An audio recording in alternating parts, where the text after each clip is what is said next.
And you're okay with the fact that in 18 years, there's going to be fewer of us able to walk on those red clay hills. He's the pastor of New Birth Missionary Baptist Church.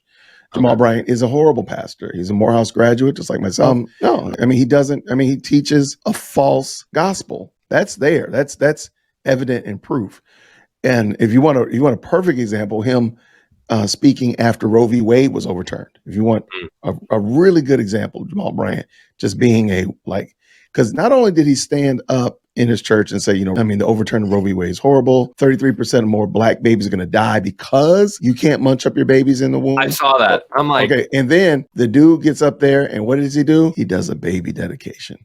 So, talk about tone deaf. Again, he's a Morehouse man. So he's right here in Atlanta. He went to the best college for black men on the planet.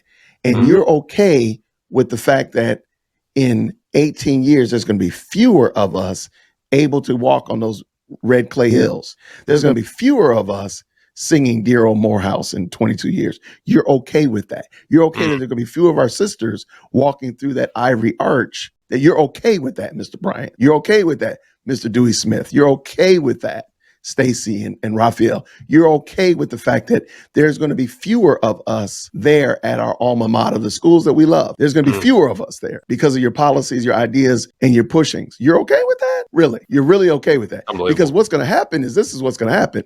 There's going to be fewer black people going, and there's 100 plus HBCUs. So there's not a dearth of HBCUs. So what'll end up happening is because there's fewer black people, there's going to be fewer of them at our schools.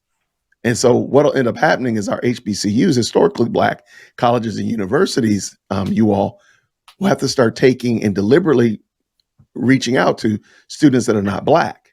Yeah. And what'll end up happening is they'll become brown, they'll become Hispanic, they become more and more and more until they no longer look like what you and I are familiar with because of your policies. Like that's why I feel like there's a tone deafness or a willingness. Maybe it's just an outright willingness and wickedness.